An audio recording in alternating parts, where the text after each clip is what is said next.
രാകേഷ് കുമാർ. അടുത്ത വാർഡായ മുള്ളിക്കാലയിലാണ് ഞാൻ താമസിക്കുന്നത്.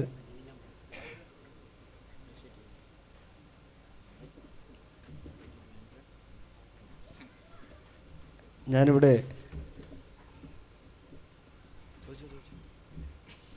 എൻ്റെ പേര് രാകേഷ് കുമാർ എന്നാണ്. അടുത്ത വാർഡായ മുള്ളിക്കാലയാണ് താമസം. ഞാനിവിടെ ചോദിക്കുന്ന ഈ ചോദ്യം ഇതിനു മുമ്പ് ആരെങ്കിലും പരാമർശിച്ചിട്ടുണ്ടെങ്കിൽ സദയം ക്ഷമിക്കുക. നമ്മളുടെ ഈ സമൂഹത്തിലെ മുൻപ് എന്നത്തേക്കാളും ഉപരി വളരെയധികം അന്ധവിശ്വാസങ്ങളും അനാചാരങ്ങളും ഏത് തരത്തിലായാലും കൂടിക്കൊണ്ടിരിക്കുന്ന ഒരു കാഴ്ചയാണ് കാണാൻ കഴിയുന്നത്. അത് എല്ലാ മതങ്ങളിലും ഒരുപോലെ പടർന്നു പിടിച്ചുകൊണ്ടേയിരിക്കുകയാണ്. എൻ്റെ ചോദ്യം, ഇസ്ലാമിക മതത്തിലും പല കാര്യങ്ങൾക്ക് വേണ്ടി, അതായത് രോഗശമനത്തിന് വേണ്ടിയാണെങ്കിലും മറ്റ് ശത്രു സംഹാരത്തിന് വേണ്ടിയാണെങ്കിലും ഒക്കെ പല രീതിയിലുള്ള അനാചാരങ്ങൾ നടക്കുന്നുണ്ട്. എനിക്കറിയാൻ കഴിഞ്ഞ കാര്യങ്ങൾ തന്നെയാണ് ഞാൻ സൂചിപ്പിക്കുന്നത്. പല ഇസ്ലാമിക പണ്ഡിതന്മാർ പോലും അതിലെ നേതൃത്വം കൊടുക്കുന്നുണ്ട്.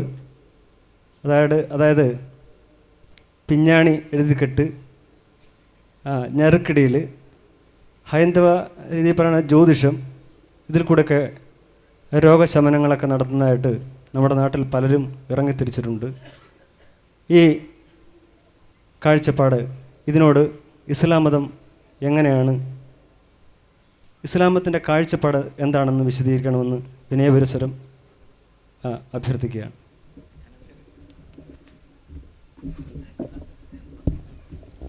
രാകേഷ് കുമാറിൻ്റെ ചോദ്യം അന്ധവിശ്വാസങ്ങൾക്ക് വർഗീയത ഇല്ല എന്നാണ്. അന്ധവിശ്വാസങ്ങൾക്ക് യാതൊരു വർഗീയതയില്ല. ഈ പറഞ്ഞ പോലെ തന്നെ നിങ്ങൾ അന്ധവിശ്വാസങ്ങളുടെ കേന്ദ്രത്തിലും യാതൊരു വർഗീയതയും കാണൂലല്ലോ, അല്ലേ? ഇപ്പോൾ എല്ലാ നിലക്കും ഇങ്ങനെ ഭയങ്കര ടൈറ്റായിട്ട് നിൽക്കുന്ന സ്ഥലത്തും ഏതെങ്കിലും ഒരു സിദ്ധം പ്രത്യക്ഷപ്പെട്ടാൽ അത് ജാതി നോക്കാറില്ല, എല്ലാവരും അങ്ങോട്ട് ഓടും. അവിടെ ഭയങ്കര മതസൗഹാർദ്ദം, അല്ലേ? സിദ്ധം പ്രത്യക്ഷപ്പെട്ടാൽ അതേപോലുള്ള കാര്യങ്ങൾക്ക് ആളുകളുടെ മുഴുവനുമുള്ള ഒഴുക്കാണ്. ഒരു മനുഷ്യദൈവം വന്നാൽ, ഒരാൾ ദൈവം വന്നാൽ അവിടെയും പലപ്പോഴും കാണുന്നത് ഈ രൂപത്തിലുള്ള ഒഴുക്കാണ്. യഥാർത്ഥത്തിൽ ഇസ്ലാം ഇവിടെ എവിടെ നിൽക്കുന്നു? അതാണ് ബഹുമാനായ രാകേഷ് കുമാറിൻ്റെ ചോദ്യം. നേരത്തെ ഇതിന് സമാനമായൊരു ചോദ്യം ഉണ്ടായപ്പോൾ കുറച്ച് വിശദമായിട്ട് മറുപടി പറഞ്ഞിട്ടുണ്ട്, അപ്പോൾ ഉണ്ടായിരുന്നില്ല എന്ന് തോന്നുന്നുണ്ട്. ഇസ്ലാം എല്ലാ അന്ധവിശ്വാസങ്ങൾക്കും എതിരാണ്. സർവശക്തനായ തമ്പുരാൻ അവനുണ്ട് എന്നും അവൻ്റെ വിധിവിലക്കുകൾക്ക് വിധേയമായിട്ടാണ് ഈ പ്രപഞ്ചത്തിലെ സകല സംവിധാനങ്ങളുമെന്നും അവനോടാണ് ഒരു മുസ്ലിം എന്നല്ല മനുഷ്യർ മുഴുവനും ഈ ഏത് കാര്യത്തിനാണെങ്കിലും അടിസ്ഥാനപരമായി ആരാധിക്കേണ്ടതും പ്രാർത്ഥിക്കേണ്ടതുമെന്നും അവനിലാണ് എല്ലാ കാര്യങ്ങളും ഭരമേൽപ്പിക്കേണ്ടത് എന്നുമാണ് ഇസ്ലാം പഠിപ്പിക്കുന്നത്. അവനിൽ ഭരമേൽപ്പിക്കുക. ഇവിടെ ഭൗതികമായ ഒരു പ്രശ്നമുണ്ടാകുമ്പോൾ ആ പ്രശ്നത്തിന് ഭൗതികമായൊരു മാനമുണ്ടാകും, ഭൗതികമല്ലാത്തൊരു മാനവും ഉണ്ടാകും, നമുക്കറിയാത്ത മാനം. ഇപ്പോൾ രോഗം വന്നു, രോഗത്തിന് ഭൗതികമായൊരു മാനമുണ്ട്, ഭൗതികേതരമായൊരു മാനമുണ്ട്, നമുക്കറിയാൻ കഴിയാത്ത മാനം. ആ രണ്ട് മാനങ്ങളിലും ചികിത്സ വേണം എന്നുള്ളതാണ് ഇസ്ലാമിൻ്റെ ഈ രംഗത്തുള്ള നിർദ്ദേശം. ഭൗതികമായ മാനത്തിനുള്ള ചികിത്സ എന്താണ്? മരുന്ന് കുടിക്കുക എന്നുള്ളത് രോഗത്തിനാണെങ്കിൽ. ഭൗതികേതരമായ മാനത്തിനുള്ള ചികിത്സ സർവശക്തനായ തമ്പുരാനോടുള്ള പ്രാർത്ഥന എന്നുള്ളത്. അവിടെ പിന്നീട് ഒരു അന്ധവിശ്വാസം കടന്നു വരുവാൻ യാതൊരു ഗ്യാപ്പും കൊടുക്കുന്നില്ല. പിന്നെ അതിൻ്റെ ആവശ്യമില്ല. ഒരു മുസ്ലിമിനെ സംബന്ധിച്ചിടത്തോളം അവൻ സർവശക്തനായ തമ്പുരാനെ മനസ്സിലാക്കുന്നത് എല്ലാം അറിയുന്നവനായിട്ടാണ്. എല്ലാം അറിയുന്നവൻ, എന്തിനും കഴിവുള്ളവൻ, പരമകാരുണികനായിട്ടുള്ളവൻ, അഥവാ അവനിൽ നിന്ന് കാരുണ്യം മാത്രമേ ഉണ്ടാകുന്നുള്ളൂ. അവന് പൂർണ്ണമായും കാരുണ്യത്തിൽ അധിഷ്ഠിതമായ കാര്യങ്ങളാണ് അവനിൽ നിന്നുണ്ടാകുന്നത്. ചിലപ്പോൾ വ്യക്തിപരമായി എനിക്ക് ആ കാരുണ്യം, സർവശക്തനായ തമ്പുരാൻ്റെ കാരുണ്യം ചിലപ്പോൾ പ്രയാസകരമായി ഭവിച്ചേക്കാം. അവിടെ ഞാൻ ചെയ്യേണ്ടത് എൻ്റെ കർമ്മങ്ങളിൽ വല്ല തകരാറുണ്ടെങ്കിൽ അത് തിരുത്തുക. എന്നിട്ടും എനിക്ക് പ്രയാസമുള്ള സംഭവങ്ങൾ ഉണ്ടാകുന്നുണ്ടെങ്കിൽ അത് സർവശക്തനായ തമ്പുരാനിൽ സമർപ്പിക്കുക, അവനിൽ കാര്യങ്ങൾ ഭരമേൽപ്പിക്കുക, എന്നിട്ട് അവനോട് പ്രാർത്ഥിക്കുക എന്നുള്ളതാണ്. ചില കാര്യങ്ങളെങ്കിലും നമുക്ക് നന്മ എന്ന് നമ്മൾ വിചാരിക്കുന്ന ചിലപ്പോൾ നമുക്ക് തിന്മയാകും, നമുക്ക് തിന്മ എന്ന് വിചാരിക്കുന്നത് നന്മയാകും. അപ്പോൾ ഇവിടെ ഇസ്ലാം പഠിപ്പിക്കുന്നത് സർവശക്തനായ തമ്പുരാനോട് നേരിട്ട് പ്രാർത്ഥിക്കുക. രോഗമാകട്ടെ, പ്രയാസങ്ങളാകട്ടെ, എന്ത് ബാധയാകട്ടെ, എന്ത് പ്രയാസം ഉണ്ടായിരുന്നാലും, എന്തുണ്ടായിരുന്നാലും സർവേശ്വരനായ തമ്പുരാനോട് പ്രാർത്ഥിക്കുക. അതോടൊപ്പം തന്നെ ഭൗതികമായ അതിൻ്റെ മാനം നീക്കം ചെയ്യുക. പ്രാർത്ഥനയും പ്രവർത്തനവും എന്ന് വേണമെങ്കിലും നമുക്ക് പറയാം. പ്രവർത്തനം വേണം, അതോടൊപ്പം പ്രാർത്ഥനയും വേണം. പ്രാർത്ഥന ഭൗതികേതരമായ വിഷയങ്ങളിലുള്ള സഹായത്തിനാണ്. പ്രവർത്തനമാകട്ടെ ഭൗതികമായ നമ്മുടെ ആ രംഗത്തുള്ള പ്രവർത്തനമാണ്. ഭൗതികമായ പ്രവർത്തനങ്ങൾ മുഴുവൻ വേണം. ഇപ്പം ഞാൻ പ്രഭാഷണം നടത്താൻ ഞാൻ ഒരുങ്ങുകയും ഞാനിവിടെ വരികയും ഞാൻ സംസാരിക്കുകയും ചെയ്യുമ്പോൾ മാത്രമേ നിങ്ങൾക്കിത് എത്തുള്ളൂ. പക്ഷേ ഞാനിത് ഒരുങ്ങുന്നതോടൊപ്പം തന്നെ ഞാൻ സർവശക്തനായ തമ്പുരാനോട് പ്രാർത്ഥിക്കുന്നു. എന്താ? എനിക്ക് സംസാരിക്കാൻ, എൻ്റെ മനസ്സിലുള്ള കാര്യങ്ങൾ പൂർണ്ണമായി തുറന്നു വെക്കാൻ, ചോദ്യങ്ങൾക്ക് മറുപടി പറയാൻ, എല്ലാം തന്നെ അവൻ്റെ സഹായത്തിനു വേണ്ടി. അവിടെ എന്താണ്? ഞാൻ എത്ര ഒരുങ്ങിയാലും എനിക്കിതൊന്നും കഴിഞ്ഞുകൊള്ളുന്നില്ല. അത് ഭൗതികേതരമായൊരു മാനമാണ്. ആ ഭൗതികേതരമായ മാനത്തിൽ സർവശക്തനായ തമ്പുരാനോട് മാത്രം പ്രാർത്ഥിക്കുക. അതിന് ഞാൻ ഒന്നും കൂടുതൽ കെട്ടിയിട്ടും കാര്യമില്ല, അല്ലെങ്കിൽ വേറെ എന്തെങ്കിലും ചെയ്തിട്ടും കാര്യമില്ല. അങ്ങനെ ചെയ്യുന്നതല്ല ഒരു മുസ്ലിമിൻ്റെ രീതി. അത് സ്വാഭാവികമായും സമൂഹങ്ങളിലുള്ള അന്ധവിശ്വാസങ്ങൾ മുസ്ലിം സമുദായത്തിലുണ്ടായി വന്നിട്ടുണ്ടാകാം. അത് ഇസ്ലാം ഉത്തരവാദിയല്ല എന്ന് മനസ്സിലാക്കുക. ഇസ്ലാം ഉത്തരവാദിയല്ല എന്ന് മനസ്സിലാക്കുക. അന്ധവിശ്വാസങ്ങൾ ഏത് സമൂഹത്തിലുണ്ടാവും. ഇപ്പോൾ മദ്യപിക്കുന്ന മുസ്ലിം പേരുള്ള ആൾക്കാരില്ലേ, വ്യഭിചരിക്കുന്ന മുസ്ലിം പേരുള്ള ആൾക്കാരില്ലേ, എത്ര മുസ്ലിം പേര് റമദാൻ മാസത്തിൽ കുടിച്ചിട്ട് മരിച്ച ആജിയരെ നമ്മൾ പത്രത്തിൽ വായിച്ചതാണ് അല്ലേ. റമദാൻ മാസത്തിൽ കള്ള് ഷാപ്പിൽ നിന്ന് എന്തോ വിഷമദ്യം ദുരന്തത്തിൽ റമദാനിൽ ദുരന്തം ഉണ്ടായപ്പോൾ ഏതാനും വർഷങ്ങൾക്ക് മുമ്പ് വിഷമദ്യ ദുരന്തം ഉണ്ടായപ്പോൾ മരിച്ച ആൾക്കാരുടെ പട്ടികയിൽ ഒരു ഹാജിയർ റമദാനിൽ, അത് അവസാനത്തെ വെള്ളിയാഴ്ച ആയിരുന്നെന്ന് എനിക്ക് തോന്നുന്നത്, ഹാജിയറിനെ പോയിട്ട്, അപ്പോൾ ഹാജിയരായതുകൊണ്ടോ പേര് നന്നായതുകൊണ്ടോ അല്ലെങ്കിൽ മുസ്ലിം പേരുള്ളത് കൊണ്ടോ ഒന്നും കാര്യമില്ല, മറിച്ച് ഇസ്ലാം എന്ത് പറയുന്നു എന്നുള്ളതാണ് പ്രശ്നം.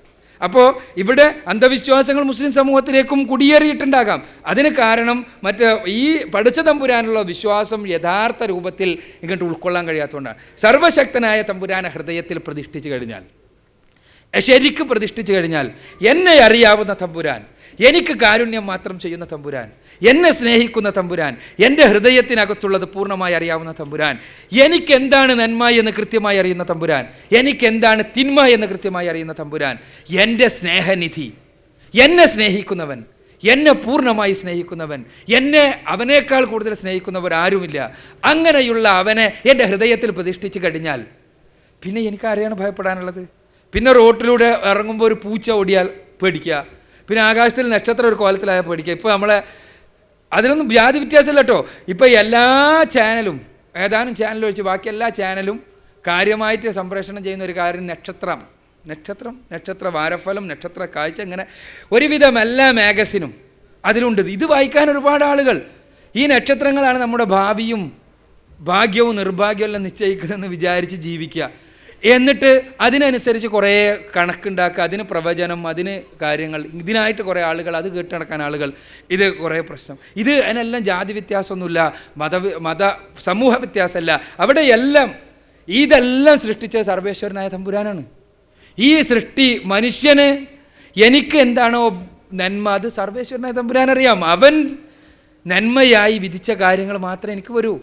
അവിടെ എനിക്ക് തിന്മ വരുന്നുണ്ടെങ്കിൽ ചിലപ്പോൾ പ്രാഥമികമായ കാരണം ഞാനായിരിക്കും. ഞാൻ കാരണമായി എൻ്റെ കാരണത്തെ ഞാൻ നീക്കം ചെയ്യാൻ ഞാൻ ബാധ്യസ്ഥനാണ്. എന്നിട്ടും എനിക്കെന്തെങ്കിലും തിന്മയുണ്ടാകുന്നുണ്ടെങ്കിൽ, എനിക്ക് പ്രയാസകരമായി വല്ലതുണ്ടാകുന്നുണ്ടെങ്കിൽ അത് ആത്യന്തികമായി എനിക്ക് നന്മയായിരിക്കും എന്ന് ഉൾക്കൊള്ളാൻ എനിക്ക് കഴിയും സർവശക്തനായ തമ്പുരാനെ ഹൃദയത്തിൽ പ്രതിഷ്ഠിച്ചു കഴിഞ്ഞാൽ.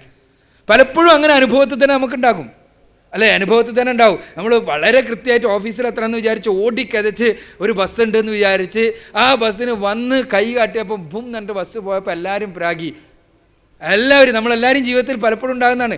എല്ലാവരും ശപിച്ച് ആ ബസ്സിൻ്റെ കണ്ടക്ടറെയും ഡ്രൈവറെയും, നമ്മൾ വരാൻ വൈകിയതിൽ ഭാര്യനെയും വീട്ടിലുള്ളവരെയും എല്ലാം ശപിച്ച് നിൽക്കുമ്പോഴാണ് നമ്മൾ വാർത്തയൊക്കെ ആ ബസ് ആ ഓട്ടോ ഓടിയിട്ട് അവിടെ പോയിട്ട് മറിഞ്ഞു. അപ്പോഴാണ് ദൈവത്തിന് സ്തുതി എന്ന് പറയാം, അൽഹംദുലില്ലാ എന്ന് പറയാം. എന്താ ഞാൻ പറയുന്നത് എന്താ വെച്ചാൽ, നമുക്ക് നന്മ എന്ന് വിചാരിക്കുന്നത് ചിലപ്പോൾ നമുക്ക് തിന്മയായിരിക്കും, തിന്മ എന്ന് വിചാരിക്കുന്നത് നന്മയായിരിക്കും. അപ്പോൾ ഇതെല്ലാം ആത്യന്തികമായി അറിയാവുന്ന സർവ്വശക്തനായ തമ്പുരാനിൽ കാര്യങ്ങൾ ഭരമേൽപ്പിക്കുക എന്നുള്ളതാണ് ഇസ്ലാമിൻ്റെ തത്വം. ഒരു തരത്തിലുള്ള അന്ധവിശ്വാസങ്ങളും ഇസ്ലാം അനുവദിക്കുന്നില്ല, അത് ആവശ്യമില്ല. അതേസമയം ഭൗതികമായ കാര്യങ്ങൾ ചെയ്യേണ്ടതുണ്ട്. അത് രോഗത്തിനാണെങ്കിൽ രോഗ ചികിത്സ ചെയ്യണം, സർവ്വശക്തനോട് പ്രാർത്ഥിക്കണം. ഇതാണ് ഇസ്ലാമിൻ്റെ ഈ രംഗത്തുള്ള നിർദ്ദേശം.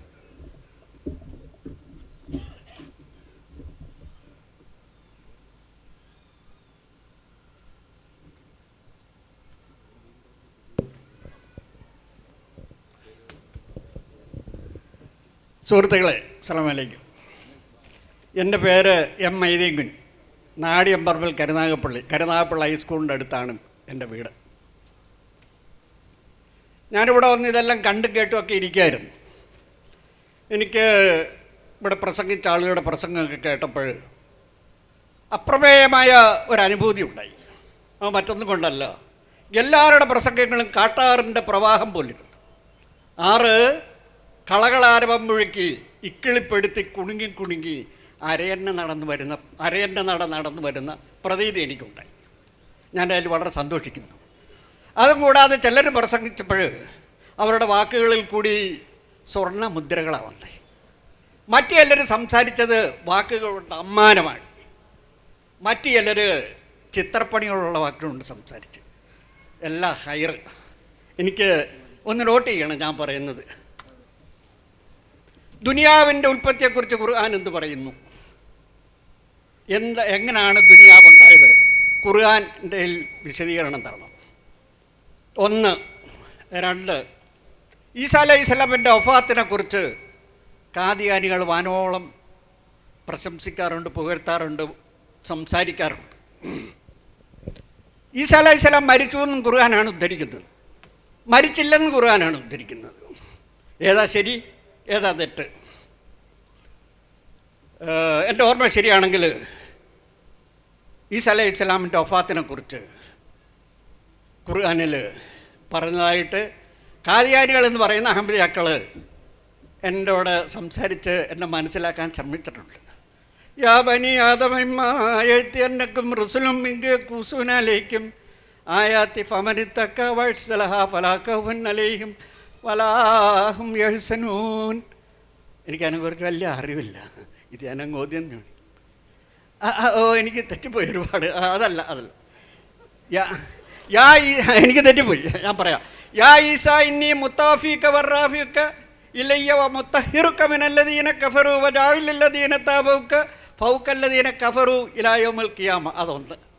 രണ്ടാമത്, നബി തിരുമേനിക്ക് ശേഷം നബി വരുമെന്ന് പറയുന്നത്, വരുത്തില്ലെന്നും പറയുന്നു. ഇത് രണ്ടും വിശുദ്ധ ഖുർആൻ അവർ സാക്ഷ്യപ്പെടുത്തുന്നത്. രണ്ടും ഖുർആനാണ് പറയുന്നത്, ഹദീസ് ഉദ്ധരിക്കുന്നത്. വിശുദ്ധ ഖുർആനിൽ ഞാൻ സൂറത്ത് ഓർക്കുന്നില്ല. യാ ബനി ആദമ ഇമ്മാ യഅ്തിയന്നകും റസുലും മിൻകും യഖൂസൂന അലൈക്കും ആയാതി ഫമനിത്തക വത്സലഹ ഫലാ ഖൗഫുൻ അലൈഹിം വലാഹും യഹ്സനൂൻ. ഇതിന് വയനാടൊന്ന് പറയണം. അതും കൂടാതെ എന്തോ അല്ല, എത്ര ചോദിക്കാവുന്നുണ്ടോ? ഉണ്ടുണ്ട്. എന്നാൽ ഇത് കഴിഞ്ഞിട്ട് എനിക്ക് ഉപചോദ്യം ചോദിക്കാം. ദയവേത് എൻ്റെ എന്ന് പറഞ്ഞിട്ടുള്ളത്.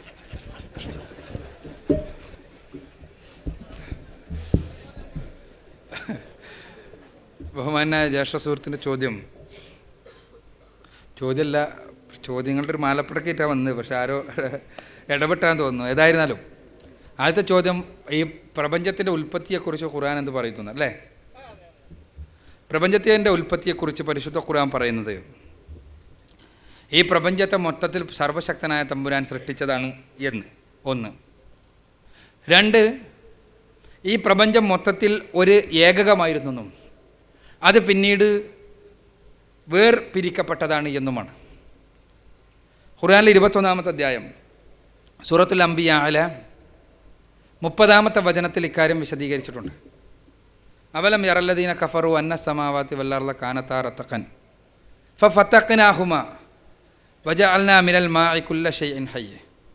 പരിശുദ്ധ ഖുർആൻ പറയാൻ, സത്യനിഷേധികൾ കണ്ടില്ലേ, ആകാശങ്ങളും ഭൂമിയുമെല്ലാം കൂടിച്ചേർന്നതായിരുന്നു, ഒട്ടിച്ചേർന്നതായിരുന്നു എന്ന്, പിന്നീട് നാം അവയെ വേർപെടുത്തുകയും ചെയ്തു. ഇവിടെ ഈ പ്രപഞ്ചത്തിലെ എല്ലാ വസ്തുക്കളും ഒന്നായിരുന്നു എന്നും പിന്നീട് അതിൽ നിന്നാണ് എല്ലാം വേർപെട്ടുണ്ടായത് എന്നുമാണ് പരിശുദ്ധ ഖുർആൻ പറയുന്നത്. പടച്ച തമ്പുരാനാണ് അത് ചെയ്തത് എന്നും ഇത് ഇന്ന് ശാസ്ത്രലോകം അംഗീകരിച്ച് കഴിഞ്ഞിട്ടുള്ള ഒരു തത്വമാണ് എന്നുകൂടി നാം മനസ്സിലാക്കുക. ഒരു കോസ്മിക് എഗ്ഗായിരുന്നു എന്നും ആദ്യം ഈ പ്രപഞ്ചം ഒന്നിച്ചൊരു കോസ്മിക് എഗ്ഗായിരുന്നു എന്നും അതൊരു ബിഗ് ബാങ്ങിലൂടെ പൊട്ടിത്തെറിയിലൂടെ അത് വേറെയായി ഭൂമിയും ഈ പ്രാപഞ്ചിക പ്രതിഭാസങ്ങൾ, നക്ഷത്രങ്ങളും നെബുലകളും കോസാറുകളും പൽസാറുകളും എല്ലാം അടങ്ങുന്ന ഈ പ്രപഞ്ച വിസ്മയം ഈ ഒറ്റ കോസ്മിക് എഗ്ഗിൽ നിന്നുണ്ടായതാണ് എന്നുമാണ് ഇന്ന് ശാസ്ത്രലോകം അംഗീകരിച്ചിട്ടുള്ള സിദ്ധാന്തങ്ങൾ പഠിപ്പിക്കുന്നത്. ഖുർആനും പറയുന്നത് ഇക്കാര്യം തന്നെ. രണ്ടാമത്തെ ചോദ്യം അഹമ്മദിയാക്കളുടെ ഖതമുൻ നുബുവത്തുമായി ബന്ധപ്പെട്ട.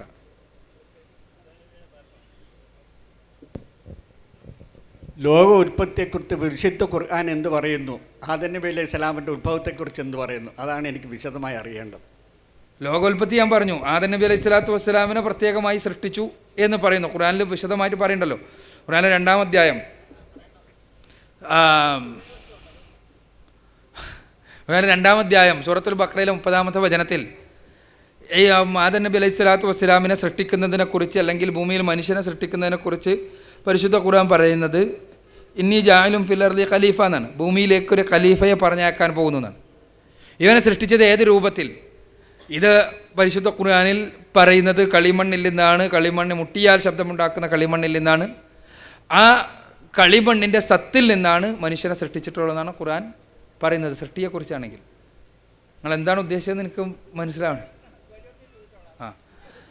അതാ ഇത്രയാണ് ഈ സൃഷ്ടിയെക്കുറിച്ച് പറഞ്ഞിട്ടുള്ളത് എന്നാണ് ഞാൻ മനസ്സിലാക്കുന്നത്. ഈ പ്രോഗ്രാം നാം മനസ്സിലാക്കുന്നത് പോലെ ഇസ്ലാമിനെക്കുറിച്ച് അറിയാൻ ആഗ്രഹിക്കുന്ന ആളുകൾക്ക് കൂടുതൽ അറിയാനും മനസ്സിലാക്കാനും തെറ്റിദ്ധാരണകൾ നീക്കുവാനും വേണ്ടിയുള്ള പരിപാടിയാണ്.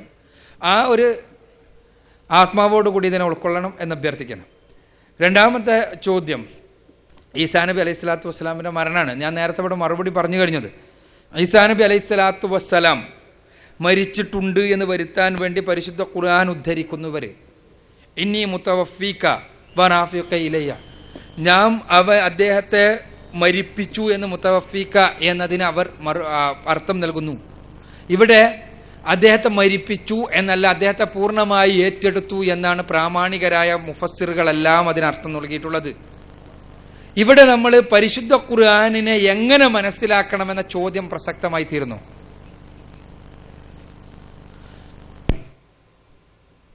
ഖുർആനിനെ എങ്ങനെ മനസ്സിലാക്കണം?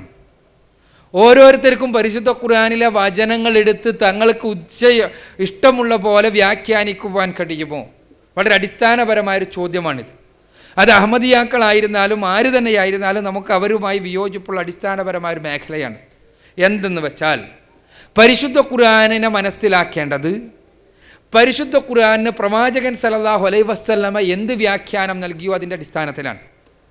ഖുർആനിൽ ലഫ്ള് മാത്രമല്ലയുള്ളത്, ബയാൻ കൂടിയുണ്ട്. പരിശുദ്ധ ഖുർആൻ റസൂലുള്ളാഹി സ്വല്ലല്ലാഹു അലൈഹി വസല്ലമക്ക് വചനരൂപത്തിൽ അവതരിപ്പിക്കപ്പെട്ട പടച്ച തമ്പുരാൻ്റെ സംസാരമാണ്. ആ സംസാരത്തെ എങ്ങനെ ഉൾക്കൊള്ളണമെന്ന് പ്രവാചകൻ സല്ലല്ലാഹു അലൈഹി വസല്ലമ ബയാനിലൂടെ അഥവാ വിശദീകരണത്തിലൂടെ, സ്വന്തം ജീവിതത്തിലൂടെ, സംസാരത്തിലൂടെ, അനുവാദത്തിലൂടെ പ്രവാചകൻ സല്ലല്ലാഹു അലൈഹി വസല്ലം പഠിപ്പിച്ചു. ഈ പാഠം, ഇത് രണ്ടും പരിശുദ്ധ ഖുർആനും പ്രവാചകചര്യയും, ഇതാണ് ഇസ്ലാമിൻ്റെ അടിസ്ഥാന പ്രമാണങ്ങൾ. ഈ പ്രമാണങ്ങൾ ഏത് തലത്തിൽ നമ്മൾ മനസ്സിലാക്കണം? നമുക്ക് ഈ പ്രമാണങ്ങളെ നമ്മുടെ തലത്തിൽ നിന്നുകൊണ്ട് വ്യാഖ്യാനിക്കുവാൻ അവകാശമുണ്ടോ? ഈ പ്രമാണങ്ങളെ നമുക്ക് ഓരോരുത്തർക്കും സ്വന്തം താല്പര്യപ്രകാരം വ്യാഖ്യാനിച്ച് വികലമാക്കുവാൻ അവകാശമുണ്ടോ? ഇവിടെയാണ് പരിശുദ്ധ ഖുർആനും പ്രവാചകചര്യയും ഏതൊരു സമൂഹത്തിൻ്റെ മുന്നിലാണോ സമർപ്പിക്കപ്പെട്ടത്, ആ സമൂഹം എങ്ങനെയാണ് അതിനെ മനസ്സിലാക്കിയത് എന്ന് മനസ്സിലാക്കുകയും ആ സമൂഹം മനസ്സിലാക്കിയതുപോലെ മനസ്സിലാക്കുവാൻ നാം സന്നദ്ധമാവുകയും ചെയ്യുക എന്നുള്ളതാണ് ഈ രംഗത്ത് തെറ്റിപ്പോകാതിരിക്കുവാൻ ഏറ്റവും പ്രസക്തമായിട്ടുള്ള നിലപാട്. എന്തുകൊണ്ടെന്നാൽ റസൂലുള്ളാഹി സ്വല്ലല്ലാഹു അലൈഹി വസല്ലമ തന്നെ പഠിപ്പിച്ചു, എനിക്ക് ശേഷം ഈ സമൂഹത്തിൽ നിരവധി ഭിന്നതകളുണ്ടാകും, ഒരുപാട് സമൂഹങ്ങളുണ്ടാകും, ഒരുപാട് കക്ഷികളുണ്ടാകും. ആ കക്ഷികൾ ഉണ്ടാകുമ്പോൾ 73 കക്ഷികൾ വരെയായി പിരിയും. ഇങ്ങനെയുണ്ടാകുമ്പോൾ നിങ്ങൾ അനുധാവനം ചെയ്യേണ്ടത്, നിങ്ങൾ രക്ഷയാഗ്രഹിക്കുന്ന ആളുകൾ അനുധാവനം ചെയ്യേണ്ടത് ഏതൊരു മാർഗമാണ്, ഏതൊരു കക്ഷിയെയാണ്? റസൂലുള്ളാഹി സ്വല്ലല്ലാഹു അലൈഹി വസല്ലം പറഞ്ഞു, മാ അന അലൈഹി വ അസ്ഹാബിഹി, ഞാനും എൻ്റെ സ്വഹാബത്തും ഏതൊരു മാർഗത്തിൽ നിലകൊണ്ടുപോ ആ മാർഗത്തിൽ നിന്നാണ്. അപ്പോൾ സ്വഹാബത്ത് റസൂലുള്ളാഹി സ്വല്ലല്ലാഹു അലൈഹി വസല്ലമയിൽ നിന്ന് ദീൻ പഠിച്ച ആളുകൾ, അവർ എങ്ങനെയാണോ പരിശുദ്ധ ഖുർആനിനെയും പ്രവാചക ചര്യയെയും മനസ്സിലാക്കിയത് അതേ രൂപത്തിൽ മനസ്സിലാക്കുക. അത് അല്ലാതെ പദപരമായി ചിലപ്പോൾ ഈസാ നബി മരിച്ചു എന്നും പദപരമായി ചിലപ്പോൾ പിന്നെ പലതും നമുക്ക് ചിലപ്പോൾ സ്ഥാപിക്കാൻ കഴിഞ്ഞെന്ന് വരും. പദപരമായി കേവലം പദങ്ങൾ മാത്രം എടുത്തിട്ട്, മറിച്ച് ഈ വചനത്തിൽ നിന്ന് എന്ത് സ്വഹാബത്ത് മനസ്സിലാക്കി? റസൂലുള്ളാഹി സ്വല്ലല്ലാഹു അലൈഹി വസല്ലം പറഞ്ഞു, ഖൈറുൽ ഖുറൂനി ഖർനി സുമ്മല്ലദീന യലൂനഹും സുമ്മല്ലദീന യലൂനഹും, എൻ്റെ സമൂഹമാണ് ഏറ്റവും ഉത്തമമായ സമൂഹം, പിന്നീട് അതിനുശേഷം വന്നവർ, പിന്നീട് അതിനുശേഷം വന്നവർ, പിന്നീട് അതിനുശേഷം വന്നവർ. ഈ 3 തലമുറയെക്കുറിച്ച് റസൂലുള്ളാഹി സ്വല്ലല്ലാഹു അലൈഹി വസല്ലമ ഉത്തമ സമുദായമെന്ന് സർട്ടിഫൈ ചെയ്തു. മാത്രമല്ല, ഈ റസൂലുള്ളാഹി സ്വല്ലല്ലാഹു അലൈഹി വസല്ലമയുടെ സഹാബത്തിനെ കുറിച്ച് പരിശുദ്ധ ഖുർആൻ തന്നെ പറഞ്ഞു, റളിയല്ലാഹു അൻഹും വറളു അൻഹു, അള്ളാഹു അവരിൽ തൃപ്തിപ്പെട്ടിരിക്കുന്നു, അള്ളാഹുവിൽ അവരും തൃപ്തിപ്പെട്ടിരിക്കുന്നു. അങ്ങനെയുള്ള ഉത്തമ സമുദായം, ആ ഉത്തമ സമുദായം എങ്ങനെയാണ് ഈ വചനങ്ങളെ മനസ്സിലാക്കിയത്? ഇതാണ് ഏറ്റവും അടിസ്ഥാനപരമായ പ്രശ്നം. പരിശുദ്ധ ഖുർആനിലെ വചനങ്ങളെ ഉത്തമ സമുദായം മനസ്സിലാക്കിയത് എങ്ങനെ? സ്വഹാബത്തിൻ്റെ ഇടയിൽ ഈസാ നബി അലൈഹിസ്സലാത്തു വസ്സലാം മരിച്ചുപോയി എന്ന് വിചാരിക്കുന്ന ഒരാൾ പോലും ഉണ്ടായിരുന്നില്ല. സ്വഹാബത്തിൻ്റെ ഇടയിൽ ഈസാ നബി അലൈഹിസ്സലാത്തു വസ്സലാം രണ്ടാമത് വരികയില്ല എന്ന് വിശ്വസിക്കുന്ന ഒരാൾ പോലും ഉണ്ടായിരുന്നില്ല. ഉണ്ടായിരുന്നുവെങ്കിൽ ഈ സ്വഹീഹായ ഹദീസുകൾ പറയുമ്പോൾ എതിരിൽ അഭിപ്രായം അവർ പറയുമായിരുന്നു. പറഞ്ഞിട്ടില്ല. മാത്രമല്ല, സ്വഹാബത്തിൻ്റെ ഇടയിൽ റസൂലുള്ളാഹി സ്വല്ലല്ലാഹു അലൈഹി വസല്ലമ അന്തിമ പ്രവാചകനാണ് എന്ന വിഷയത്തിൽ ആർക്കും അഭിപ്രായ വ്യത്യാസമേ ഉണ്ടായിരുന്നില്ല. കാരണം റസൂലുള്ളാഹി സ്വല്ലല്ലാഹു അലൈഹി വസല്ലമയിൽ നിന്ന് മതം പഠിച്ച അവർക്ക് റസൂലുള്ള എന്താണ് പഠിപ്പിച്ചതെന്ന് കൃത്യമായിട്ട് അറിയുമായിരുന്നു. റസൂലുള്ളാഹി സ്വല്ലല്ലാഹു അലൈഹി വസല്ലമയിലൂടെ പരിശുദ്ധ ഖുർആൻ പറഞ്ഞു.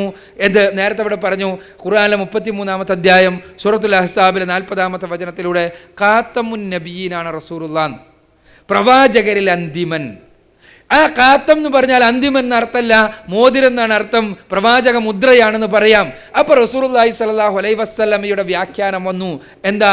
ഞാനും മറ്റു പ്രവാചകന്മാരും തമ്മിലുള്ള ഉപമ ഒരു കെട്ടിടത്തെ പോലെയാണ്. മുസ്ലിം ഉദ്ധരിച്ച സഹീഹ് മുസ്ലിമിലുള്ള ഹദീസാണ് ഞാൻ പറയുന്നത്. കെട്ടിടത്തെ പോലെയാണ്. ആ കെട്ടിടം അതിസുന്ദരമാണ്, പക്ഷേ അതിലൊരു കല്ല് മാത്രം ബാക്കിയുണ്ടായിരുന്നു. ആ കെട്ടിടത്തെ സന്ദർശിക്കുന്ന ആളുകളെല്ലാം പറഞ്ഞു, എത്ര സുന്ദരമായ കെട്ടിടം, ആ കല്ലുകൂടി അവിടെ വെച്ചിരുന്നെങ്കിൽ എത്ര നന്നായിരുന്നേനെ. റസൂലുള്ള പറഞ്ഞു, ഞാനാണ് ആ കല്ല്, ഞാൻ എന്നെ അവിടെ വെച്ചതോടുകൂടി പ്രവാചക സൗധം പൂർത്തിയായിരിക്കുന്നു. ഞാനാണ് ഖാത്തമുൻ നബിയീൻ, ഞാനാണ് അമ്പിയാക്കളിൽ അവസാനത്തെയാൾ. റസൂലുള്ള വ്യാഖ്യാനിച്ചു. ഈ വ്യാഖ്യാനം എങ്ങനെ സഹാബത്ത് മനസ്സിലാക്കി? സഹാബിമാരുടെ കാലത്ത് ഒരുപാട് ആളുകൾ ഇസ്ലാമിക രാഷ്ട്രത്തിൻ്റെ വ്യത്യസ്ത സ്ഥലങ്ങളിൽ നിന്ന് ഞങ്ങൾ പ്രവാചകന്മാരാണെന്ന് പറഞ്ഞിട്ട് രംഗത്ത് വന്നു. ഇസ്ലാമിക ഖിലാഫത്തുള്ള സമയത്ത് റസൂലുള്ളാഹിയിൽ നിന്ന് ദീൻ പഠിച്ച ഇവർ ഇനിയും പ്രവാചകന്മാർ വരാമെന്ന് മനസ്സിലാക്കിയിരുന്നെങ്കിൽ അവർ ചെയ്യേണ്ടത് എന്താണ്? ഇങ്ങനെ പ്രവാചകൻ മുസൈലിമത്തുൽ കദ്ദാബ് പറയുന്നുണ്ട് പ്രവാചകനാണെന്ന്, അപ്പോൾ അദ്ദേഹത്തിൻ്റെ അടുത്ത് ഒരാളെ പറഞ്ഞേക്കുക, എന്നിട്ട് അയാളോട് നിങ്ങൾ പ്രവാചകനാണെന്നുള്ള തെളിവ് എന്താണെന്ന് ചോദിക്കുക, ആ തെളിവ് പരിശോധിക്കുക, എന്നിട്ട് പ്രവാചകനാണോ അല്ലേ എന്ന് നിശ്ചയിക്കുക. ഇതായിരുന്നു അവർ ചെയ്യേണ്ടിയിരുന്നത്. അവരതല്ല ചെയ്തത്. പ്രവാചകനാണ് എന്ന് വാദിച്ച ആളുകൾ മുഴുവനോ അവരോട് സഹാബത്ത് പറഞ്ഞു, നിങ്ങൾ മതത്തിൽ നിന്ന് പുറത്താണ്, നിങ്ങൾ ഇസ്ലാമിക സമൂഹത്തിൽ കുഴപ്പമുണ്ടാക്കാൻ ശ്രമിക്കുന്നവരാണ്, അതുകൊണ്ട് നിങ്ങൾ ആ വാദത്തിൽ നിന്ന് പിന്മാറുക, അതല്ലെങ്കിൽ യുദ്ധത്തിന് സന്നദ്ധമാവുക എന്നാണ്. അവിടെ അവരോട് ആരോടും പോയിട്ട് തെളിവ് ചോദിച്ചത് കാണാനേ സാധ്യമല്ല. അതുകൊണ്ട് തന്നെ സഹാബത്ത് മനസ്സിലാക്കിയത് ഇനിയൊരു പ്രവാചകൻ വരില്ല എന്നാണ്. സഹാബത്ത് എന്നല്ല, 20-ാം നൂറ്റാണ്ട് വരെ മുസ്ലിം ലോകം മുഴുവനും വിശ്വസിച്ചിരുന്നത്, മിർസാ ഗുലാം അഹമ്മദ് ഖാദിയാനി അടക്കം അദ്ദേഹത്തിന് നുബുവത്ത് കിട്ടിയെന്ന് വിശ്വസിക്കുന്ന കാലം വരെ അദ്ദേഹം അടക്കം വിശ്വസിച്ചിരുന്നത് എന്താ? ഇനി പ്രവാചകന്മാർ വരില്ല എന്നാണ്. അദ്ദേഹത്തിൻ്റെ ആദ്യകാലത്തെ കൃതികളിലെല്ലാം കാണാൻ കഴിയത് ഇനി പ്രവാചകന്മാർ വരില്ല എന്നാണ്. അപ്പോൾ മുസ്ലിം ലോകം മുഴുവനും വിശ്വസിച്ചു വന്ന സഹാബത്തും താബിയുകളും താബിയുകളും വിശ്വസിച്ചു വന്ന പരിശുദ്ധ ഖുർആൻ ഗണ്യതമായി പറഞ്ഞ റസൂലുള്ളാഹി സ്വല്ലല്ലാഹു അലൈഹി വസല്ലം വിശദീകരിച്ച് തന്ന ആശയമാണ് ഇനി പ്രവാചകന്മാരുടെ നിയോഗമില്ല എന്നുള്ളത്. അതുകൊണ്ട് തന്നെ അതിൽ മുസ്ലിങ്ങൾക്കൊരു സംശയമില്ല, ഖാദിയാനികൾക്ക് മാത്രമേ സംശയമുള്ളൂ. അതുകൊണ്ടാണ് അവർ മുസ്ലിങ്ങളല്ല എന്ന് നമ്മൾ പറയണത്. അപ്പോൾ അവർക്ക് സംശയമുണ്ടാകാം. കാരണം അവരെ സംബന്ധിച്ചിടത്തോളം ഈ പ്രമാണങ്ങളെ സ്വന്തം താല്പര്യപ്രകാരം വ്യാഖ്യാനിക്കുകയാണ്. പ്രമാണങ്ങളെ സ്വന്തം താല്പര്യപ്രകാരം വ്യാഖ്യാനിക്കുന്ന ആളുകൾക്കെല്ലാം ഈ രൂപത്തിലുള്ള മാർഗഭ്രംശങ്ങൾ സംഭവിക്കാൻ സാധ്യതയുണ്ട് എന്ന് ഖാദിയാനികളുടെ അധപ്പതനത്തിൽ നിന്ന് പാഠം ഉൾക്കൊള്ളുന്നവർ മനസ്സിലാക്കേണ്ടതാണ്.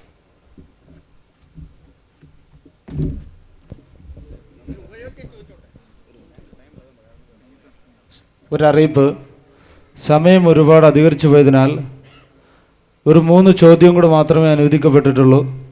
ദയവായി അമുസ്ലിം സുഹൃത്തുക്കൾക്ക് അത് കൊടുക്കണമെന്ന് അഭ്യർത്ഥിക്കുന്നു. ഞാൻ ഒരു ഹിന്ദു കുടുംബത്തിൽപ്പെട്ട ആളാണ്. എൻ്റെ പേര് രാജു, നേരത്തെ പരിചയപ്പെട്ടയാണ്. കരുനാഗപ്പള്ളി കന്നറ്റിക്കടുത്ത് താമസിക്കുന്നത്. അപ്പോൾ എനിക്ക് നിസ്കാരക്രമത്തിൻ്റെ ഒരു പുസ്തകവും യാസീൻ്റെ ഒരു പുസ്തകവും എനിക്ക് കിട്ടിയായിരുന്നു. ഒരിക്കൽ ഞാനത് ഒരു ഇസ്ലാമിക വേഷത്തിലൊക്കെ വീട്ടിൻ്റെ സിറ്റൗട്ടിൽ ഇരുന്ന് യാസീൻ ഓതി. അന്നേരം എൻ്റെ അമ്മ വന്നിട്ട് പറഞ്ഞു, പൊന്നുമോനെ നീ ഇത് മടക്കി വെച്ച് ആൾക്കാർ വന്ന് നിന്നെ തല്ലിക്കൊല്ലും എന്ന് പെട്ടെന്ന് പ്രശ്നം ഉണ്ടാക്കി. ഞാനതങ്ങ് മടക്കി വെച്ച്. പിന്നെ ആരും കാണാതെ നമസ്കരിക്കാൻ ശ്രമം നടത്തി. അപ്പം ഞാൻ സുന്നത്ത് ചെയ്യാത്ത ഒരു അമുസ്ലിമാനായ എനിക്ക് എൻ്റെ മതത്തിൽ നിന്നുകൊണ്ട് തന്നെ നമസ്കരിക്കുന്നതിനും യാസീൻ ഓതുന്നതിനും പരിശുദ്ധ ഖുർആൻ എന്തെങ്കിലും തടസ്സം പറഞ്ഞിട്ടുണ്ടോ? അങ്ങനെ ചെയ്തു കഴിഞ്ഞാൽ എനിക്ക് എന്തെങ്കിലും ദോഷം വരുമോ? അത് അനുവദനീയമാണോ എന്നുള്ള കാര്യം വെളിപ്പെടുത്തി തരണം.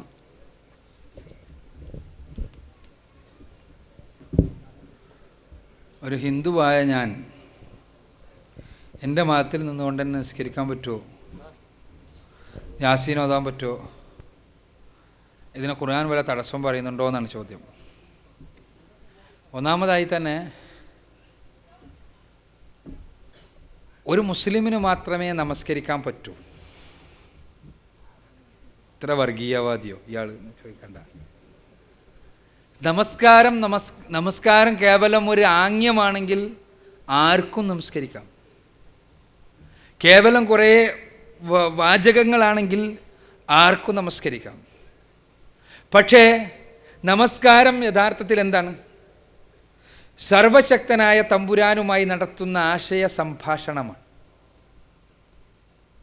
അവനുമായി നടത്തുന്ന സംഭാഷണം, പൂർണ്ണമായ അർത്ഥത്തിലുള്ള സംഭാഷണം. അവനാകട്ടെ എൻ്റെ ഹൃദയത്തിൻ്റെ നാഥനാണ് താൻ. എൻ്റെ ഹൃദയത്തിൽ അവനെപ്പോലെ ഞാൻ മറ്റാരെയും സ്നേഹിക്കുന്നില്ല. അവൻ എന്നെയാകട്ടെ ഈ ഭൂമുഖത്ത് ആരും സ്നേഹിക്കാത്ത രൂപത്തിൽ എന്നെ അവൻ സ്നേഹിക്കുകയും ചെയ്യുന്നു. അങ്ങനെയുള്ളവനെ അങ്ങനെ തന്നെ അറിഞ്ഞ് അങ്ങനെ സംസാരിക്കുന്ന ഒരു സംഭാഷണമാണ് നമസ്കാരം. അവിടെ ആ നമസ്കാരത്തിൽ എത്തണമെങ്കിൽ നമ്മൾ ആദ്യം വേണ്ടത് എന്താണ്? അവനെ നമ്മുടെ ഹൃദയത്തിൽ പ്രതിഷ്ഠിക്കണ്ടേ? ആ പ്രതിഷ്ഠയാണ് യഥാർത്ഥത്തിൽ. ആ പ്രതിഷ്ഠിക്കണമെങ്കിൽ എന്ത് വേണം? എൻ്റെ ഹൃദയത്തിലുള്ള ബാക്കിയുള്ളവരെ മുഴുവനും എടുത്ത് പുറത്തിടണം. അല്ലാതെ അവനെ പൂർണ്ണമായി പ്രതിഷ്ഠിക്കാൻ കഴിയില്ല. എൻ്റെ ഹൃദയത്തിൻ്റെ നാഥന്മാരായി ഞാൻ സ്വീകരിച്ച ബാക്കിയുള്ളവരെ മുഴുവനും പുറത്ത് നിഷ്കാസനം ചെയ്താൽ മാത്രമേ അവൻ എൻ്റെ സ്രഷ്ടാവായ തമ്പുരാൻ എൻ്റെ ഹൃദയത്തിൽ പൂർണ്ണമായി എനിക്ക് പ്രതിഷ്ഠിക്കാൻ കഴിയൂ. നിങ്ങൾ ചിന്തിച്ചു നോക്കുക, നാട്ടുകാരുടെ മുഴുവനും ചിത്രവുമായി നിൽക്കുന്ന സകല പുരുഷന്മാരെയും ആഗ്രഹിക്കുന്ന, സകല പുരുഷന്മാരുമായും ശരീരം പങ്കിടുന്ന ഒരു സ്ത്രീ, അവൾ നമ്മളോടും പറയുന്നു എൻ്റെ ഹൃദയത്തിൻ്റെ നാഥൻ നിങ്ങളാണ് എന്ന് പറഞ്ഞാൽ നമ്മൾ പറയും, ഇതേപോലെ ഒരുപാട് ആളുകളില്ലേ, ഞാൻ അങ്ങോട്ട് ആ ഹൃദയത്തേക്ക് ഏതായാലും ഞാനില്ല അല്ലേ? ഉറപ്പല്ലേ? ആ ഹൃദയത്തേക്കിലേക്ക് ഏതായാലും ഞാനില്ല. സർവശക്തനായ തമ്പുരാന് കൊടുക്കേണ്ട എൻ്റെ ഹൃദയം, എൻ്റെ മനസ്സ്, എൻ്റെ ആത്മാവ്, അതിന് പകരം മറ്റു പലരെയും എൻ്റെ മനസ്സിൽ കുടിയിരുത്തിയിരിക്കുന്നു ഞാൻ. അതെടുത്ത് പുറത്തിടുക എന്ന കർമ്മമാണ് ലാ ഇലാഹ ഇല്ലല്ലാഹ് എന്ന് പറയുമ്പോൾ ഞാൻ നിർവഹിക്കുന്നത്. ലാ ഇലാഹ എന്ന നിഷേധമാണ് ആദ്യം. അഥവാ സർവേശ്വരനല്ലാതെ എൻ്റെ ഹൃദയത്തിൽ ഞാൻ പ്രതിഷ്ഠിച്ചിരിക്കുന്ന എൻ്റെ ആരാധ്യന്മാരെ പൂർണ്ണമായി ഞാൻ നിഷ്കാസനം ചെയ്യുകയാണ്. ഒരാരാധ്യനുമില്ല. അപ്പോൾ എൻ്റെ മനസ്സിലെ സകല വിഗ്രഹങ്ങളും ശവകുടീരങ്ങളും വ്യാജദൈവങ്ങളും മനുഷ്യദൈവങ്ങളും ആൾദൈവങ്ങളും സകല ആരാധ്യന്മാരും എടുത്ത് പുറത്തു പോകുന്നു. പിന്നീട് ഞാൻ എന്നെ അറിയാവുന്ന, എനിക്ക് നന്മ മാത്രം വരുത്തുന്ന എൻ്റെ കരുണാനിധിയായ തമ്പുരാനെ ഹൃദയത്തിലേക്ക് പ്രതിഷ്ഠിക്കുന്നു. ഇല്ലല്ലാഹ്, അതാണ് ലാ ഇലാഹ ഇല്ലല്ലാഹ്. ആ ലാ ഇലാഹ ഇല്ലല്ലാഹ് ഉൾക്കൊള്ളാത്ത ഒരാൾക്ക് സർവശക്തനായ തമ്പുരാനുമായി സംവേദിക്കുവാൻ സാധ്യമല്ല തന്നെ. ലാ ഇലാഹ ഇല്ലല്ലാഹ് ഉൾക്കൊണ്ട ഒരാളുടെ പേരാണ് താനും മുസ്ലിം. ലാ ഇലാഹ ഇല്ലല്ലാഹ് ഉൾക്കൊണ്ട ഒരാളുടെ പേരാണ് മുസ്ലിം, അതല്ലാതെ ഒരു പ്രത്യേക ജാതിയിൽ പറഞ്ഞ ഒരാളുടെ പേരല്ല. അതുകൊണ്ടാണ് ഒരാൾ മുസ്ലിം ആകുമ്പോൾ ആദ്യമായി പറയണമെന്ന് പറഞ്ഞത് അഷ്ഹദു അൻ ലാ ഇലാഹ ഇല്ലല്ലാഹ്, ഞാൻ സാക്ഷ്യം വഹിക്കുന്നു ലാ ഇലാഹ ഇല്ലല്ലാഹ് എന്നതിന്. അഥവാ എൻ്റെ ജീവിതം പൂർണ്ണമായി സാക്ഷ്യമാണ് സർവേശ്വരനായ തമ്പുരാനല്ലാതെ ആരാധ്യനില്ല എന്നതിന്. എൻ്റെ മനസ്സിൽ ഇനി സർവേശ്വരനായ തമ്പുരാനേയുള്ളൂ. അതോടൊപ്പം തന്നെ ഞാൻ എങ്ങനെ ആരാധിക്കണം? എൻ്റെ ജീവിതത്തെ, ആരാധന എന്ന് പറയുമ്പോൾ കേവലം നമസ്കാരം മാത്രമല്ല. ആരാധന എന്ന് പറയുമ്പോൾ ജീവിതത്തിൻ്റെ എല്ലാ രംഗവും സർവേശ്വരനായ തമ്പുരാൻ്റെ വിധിവിലക്കുകൾ പ്രകാരം പരിവർത്തിപ്പിക്കുന്നതാണ്. അത് ഞാനങ്ങനെ നമസ്കരിച്ചിടക്കുന്ന ഒരാൾ കള്ളും കുടിച്ചിടക്കണമെങ്കിൽ അതിലർത്ഥമല്ല. വ്യഭിചരിച്ചിടക്കണമെങ്കിൽ അതിലർത്ഥമല്ല. കച്ചവടം നടത്തണമെങ്കിൽ അതിലർത്ഥമല്ല. പലിശ വ്യാപാരിയാണ്, നമസ്കാരമുണ്ട്, നോമ്പുണ്ട്, എല്ലാം ഉണ്ട്, പക്ഷേ പലിശയാണ്, കച്ചവടം, പകല പലിശ, ലോട്ടറി, ചൂതുകളി, എല്ലാ പരിപാടിയുണ്ട്. ഇതൊന്നും അർത്ഥമില്ല. ഒരാളുടെ ജീവിതത്തിൽ പൂർണ്ണമായി സർവേശ്വരനായ തമ്പുരാൻ്റെ വിധിവിലക്കുകൾ പ്രകാരമാകണം. അതാകണമെങ്കിൽ ആ വിധിവിലക്കുകൾ പഠിപ്പിച്ചു തന്ന ഒരു വ്യക്തി ഉണ്ടാകണം. ആ വിധിവിലക്കുകൾ എങ്ങനെ പ്രാവർത്തികമാക്കാം എന്നതിന് നമ്മുടെ മുന്നിൽ ഒരു മോഡൽ ഉണ്ടാകണം.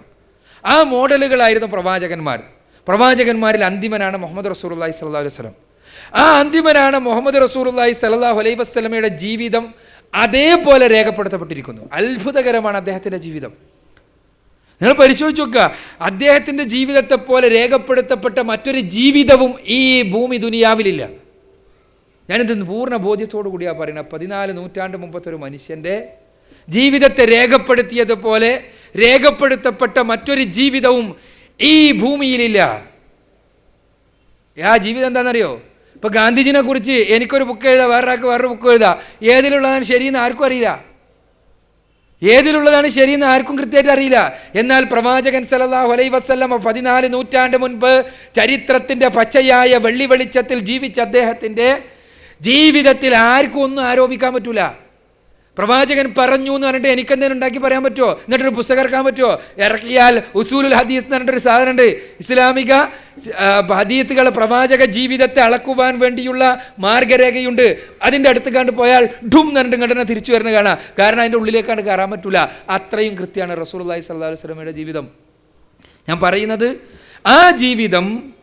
ആ ജീവിതത്തിൽ ഓരോ തലങ്ങളും രേഖപ്പെടുത്തപ്പെട്ടിട്ടുണ്ട്. എത്രത്തോളം എന്നറിയോ?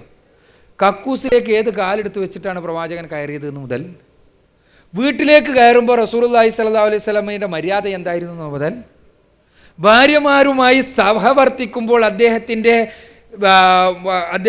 അദ്ദേഹം പാലിച്ചിരുന്ന മര്യാദകൾ എന്തായിരുന്നു എന്ന് മുതൽ, അന്താരാഷ്ട്ര വ്യവഹാര രംഗങ്ങളിൽ അദ്ദേഹത്തിൻ്റെ നിർദ്ദേശങ്ങൾ എന്തായിരുന്നു എന്ന് വരെയുള്ള കാര്യങ്ങൾ പൂർണ്ണമായി രേഖപ്പെടുത്തും. ആ രേഖ നമ്മുടെ മുന്നിൽ ഒരു പൂർണ്ണ മനുഷ്യൻ്റെ ചിത്രം വരച്ചു കാണിക്കുന്നു. അത് അനുധാവനം ചെയ്യാന്നുള്ളതാണ്. അപ്പോൾ നമ്മൾ എന്തായി? നമ്മുടെ ആരാധനകൾ പടച്ച തമ്പുരാന് മാത്രമായി.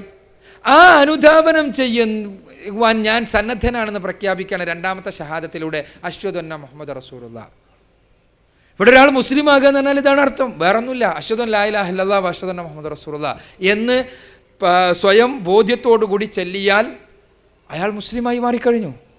അങ്ങനെ ബോധ്യത്തോടു കൂടി ചെല്ലിയ ഒരാൾക്ക് മാത്രമേ പൂർണ്ണമായ അർത്ഥത്തിൽ സർവശക്തനായ തമ്പുരാന് മുന്നിൽ നമസ്കരിക്കാൻ കഴിയൂ. അങ്ങനെ പൂർണ്ണമായ അർത്ഥത്തിൽ നമസ്കരിക്കുന്നവരാണോ മുസ്ലിങ്ങൾ എന്ന് ചോദിച്ചാൽ എനിക്ക് അതേന്ന് ഉത്തരം പറയാനൊന്നും കഴിയില്ല. അവിടെ ഞാൻ നേരത്തെ പറഞ്ഞ എല്ലാ കാര്യങ്ങളും ബാധകമാണ്.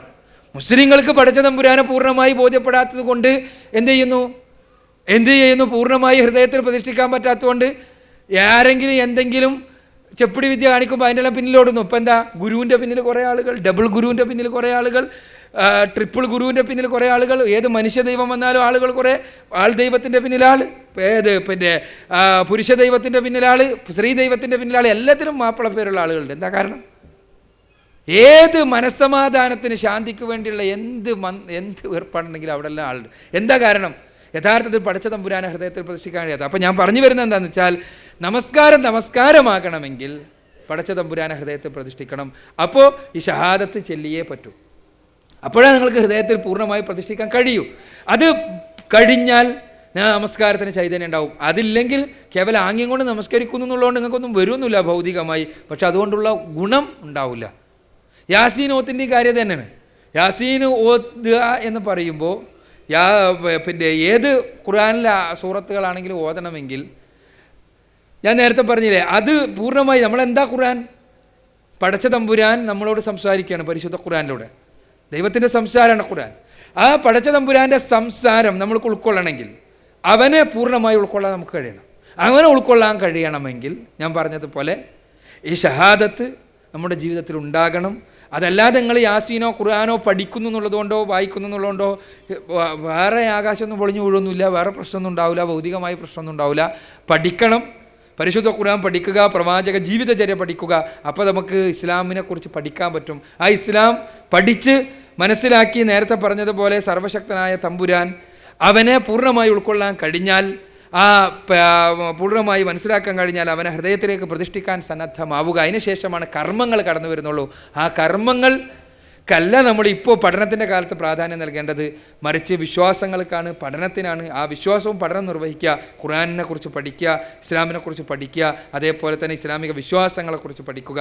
അത് ഉൾക്കൊള്ളാൻ കഴിഞ്ഞാൽ പിന്നീടാണ് നമ്മൾ കർമ്മങ്ങളിലേക്ക് പ്രവേശിക്കേണ്ടത്. അത് ഉൾക്കൊള്ളാൻ കഴിഞ്ഞാലാണ് ഞാൻ നേരത്തെ പറഞ്ഞ ഷഹാദത്ത് കടന്നു വരുന്നത് എന്നും മനസ്സിലാക്കുക.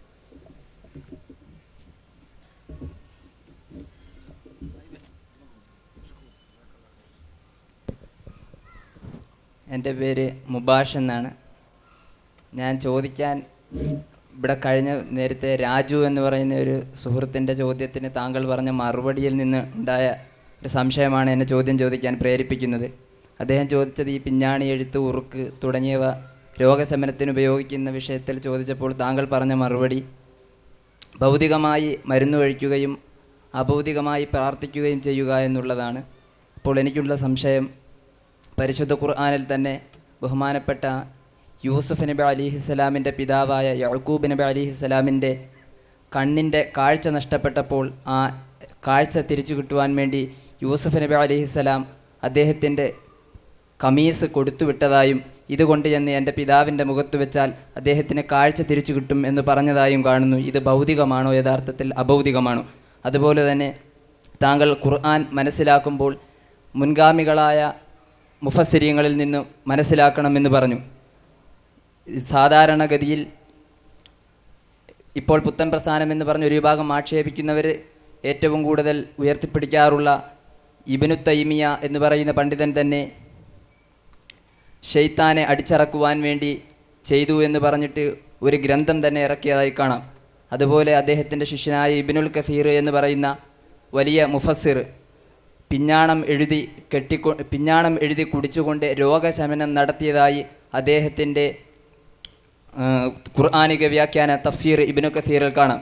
അതുപോലെ തന്നെ ഇമാം മുസ്ലിം സ്വഹീഹ് മുസ്ലിമിൽ രേഖപ്പെടുത്തിയ ഹദീസിൽ നബി സല്ലല്ലാഹു അലൈഹി വസല്ലം തങ്ങളുടെ വിയർപ്പ് ഉമ്മു സുലൈം റളിയല്ലാഹു അൻഹ എടുക്കുകയും അതെന്തിനു വേണ്ടി എടുത്തു എന്ന് ചോദിച്ചപ്പോൾ എൻ്റെ കുട്ടിക്ക് രോഗശമനത്തിനു വേണ്ടിയും ബറക്കത്തിനു വേണ്ടിയും ആണ് എന്ന് പറയുകയും ചെയ്തു. അതുപോലെ തന്നെ ഇബ്നു അബീ ശൈബ റളിയല്ലാഹു അൻഹു എന്ന ഇമാം ബുഖാരിയുടെ ഉസ്താദ് അദ്ദേഹത്തിൻ്റെ മുസന്നഫിൽ ഉദ്ധരിക്കുന്ന ഹദീസിൽ കാണാം, അദ്ദേഹം തോളിൽ ചരട് എഴുതി കെട്ടിക്കൊണ്ട് രോഗശമനത്തിന് ഉപയോഗിച്ച കാര്യം.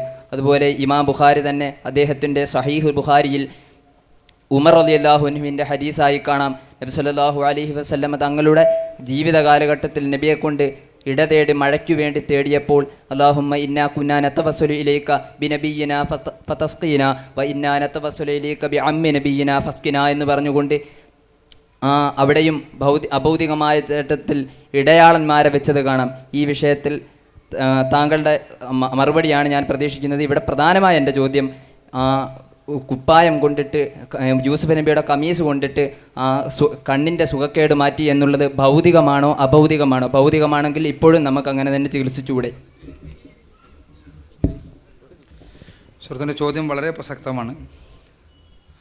സുഹൃത്ത് ചോദിച്ചിട്ടുള്ളത് ഒരുപാട് ഉദ്ധരണികൾ അദ്ദേഹം ഉദ്ധരിച്ചു. പ്രധാനപ്പെട്ട ചോദ്യത്തിൽ നിന്ന് തുടങ്ങാം നമുക്ക്.